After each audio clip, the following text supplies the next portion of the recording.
Dave, the toughest of tests this weekend, a trip to the newly crowned champions. Is it a challenge you're looking forward to?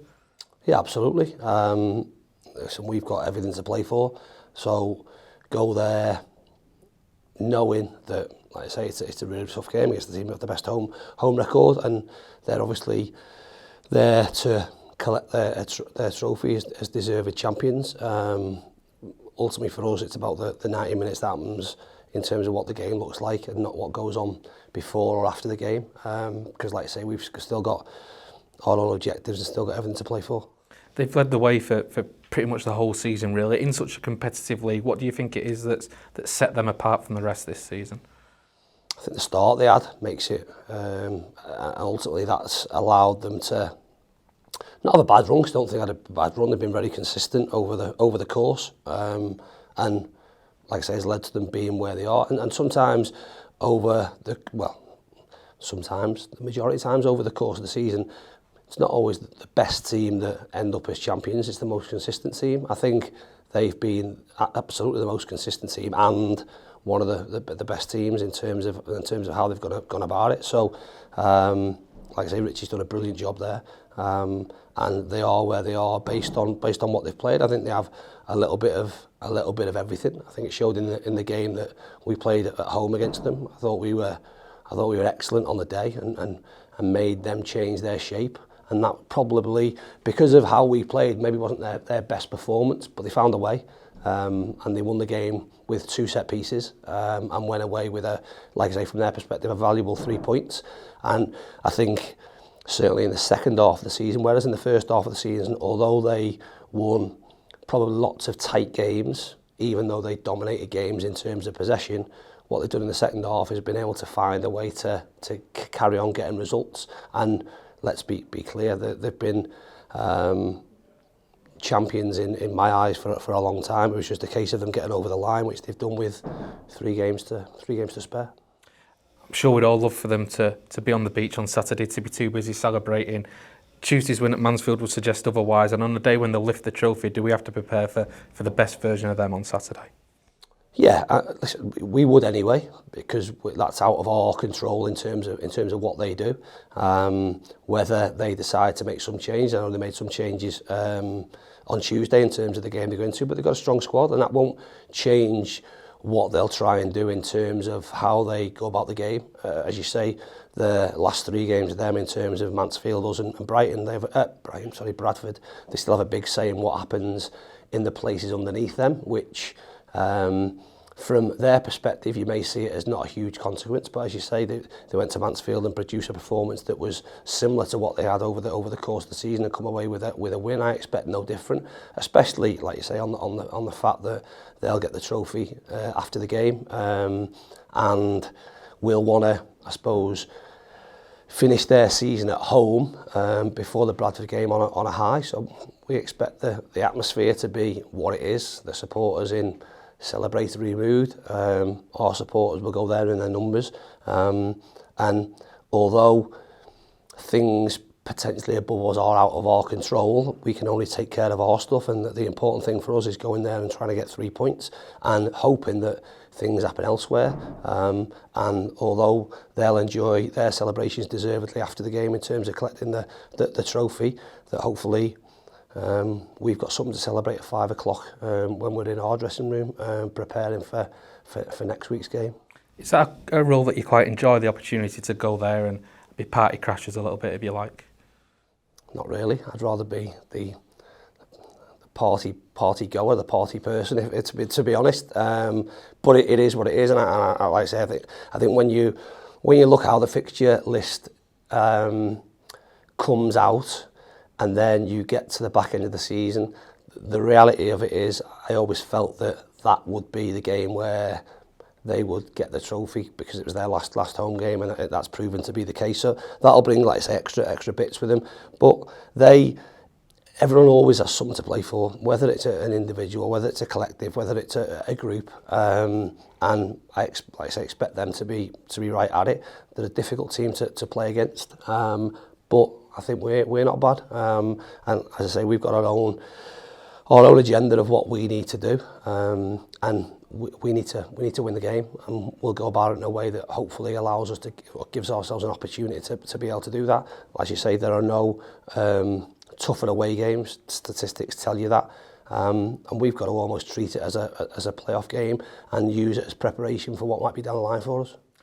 A lot of the attention in recent weeks has obviously been on those top three places. That's obviously out of our hands in terms of what happens at Stevenage and Northampton, but a win on Saturday would more or less wrap up that playoff spot for you with a game in hand. That must be a big motivation, because you don't want to be dragged into that scrap going into that final day.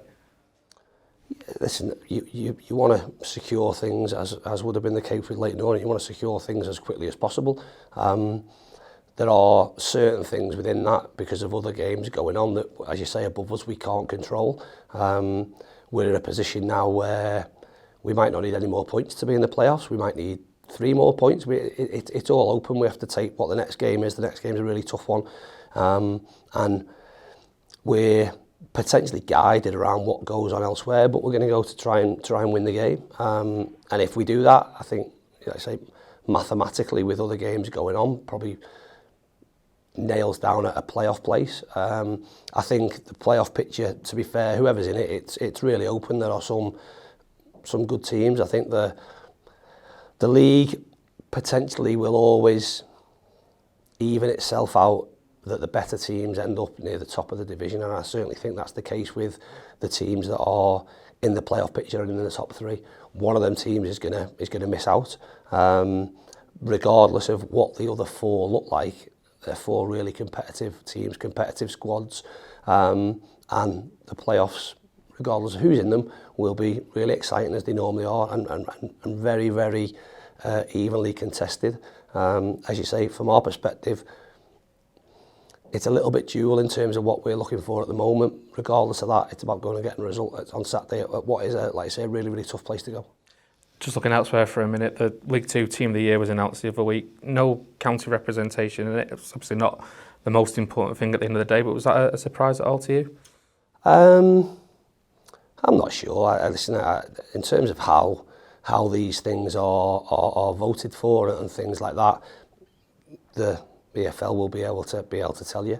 I think just in terms of us, it doesn't make a grand deal of difference. It's a little bit of probably personal, individual milestones for players. Again, I'd rather have the best team than the best individuals. I can have an argument to say there should be some of them certainly in the argument of how they've done this season. But how do you judge it? You judge your centre forward naturally is the one who scores the most goals. Maybe you do. Do you put your goalkeeper as the one who's had the most clean sheets? Is the easy way of doing it. How you dissect the other things, and again, even within that timing of when these things are picked, can be important. So it's not like I say, it's not a big issue. I don't think any of our lads are overly bothered. The fact that they're not picked in Team of the Year by people outside of our environment or outside of our fan base, if you like. I think the important thing is they know how they're valued by us as a group, and by us as in the club and the supporters. And if it means none of them get in Team of the Year, but we're successful at the end of that year, then we'll all absolutely take that. Just moving on to team news, I think we were all pretty relieved to see Will Culler's Lazarus-like recovery at half-time last weekend. What's the latest on him since then? He's like I say, far better than we expected. Probably touch and go for the weekend, but positive for us will be that I'd suggest that he'll definitely be back for next week. If he doesn't make this weekend, then we'll definitely be available for an extension to the season if that's the case. And there's probably others fall in the same boat as that. Ryan Rydell probably similarly. But we can make, like I say, late decisions, especially with training tomorrow and then travelling, because we know it's an important game for us. And we've probably, in a little bit of an unfortunate way, I've picked up key injuries at a time when you wouldn't want to. That's part and parcel of football. It happens when you least want it to happen, and you have to sort of get on with it. And as I've said before, one person's and people's disappointment become another person's opportunity, and we have to step up in that instance, and hopefully that'll be the case. Yeah, and just on that, it's often been a common theme when bringing new players into the club. There is often that bedding in process, like when we get players up to speed, as we get them used to the way that you want them to play. Tanto and Stret's both been on the score sheet in recent weeks. Do you feel they're in a better place to contribute now in the absence of Woods than what they maybe were in January? Yeah, definitely. That goes without saying in terms of the more time that they spend with us and with the group, and the opportunity to get minutes on the pitch certainly stands them in better stead.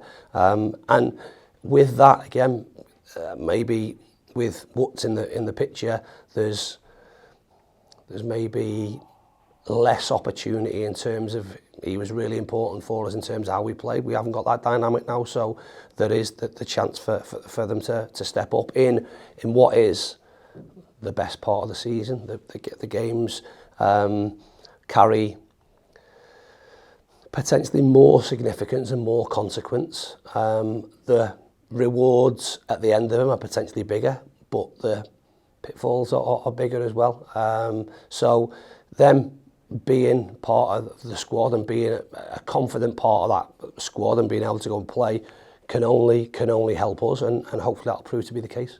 I can't let you go without just talking about the travelling supporters as well. Tickets for this one sold out in less than an hour. County are up there with Bradford for the highest away following in League 2 this season.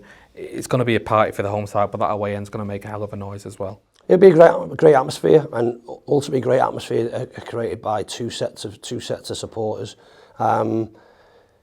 Going to Leyton Orient for me has memories in the fact that rewind a couple of years. I remember obviously competing National League at the time with Justin in charge, and then playing an FA Trophy final, and obviously what happened beyond then. So it's always been a sort of special place to go. And I remember saying after we'd played them in the league in that year that when you go there, they support their team. They don't sort of, I suppose, try and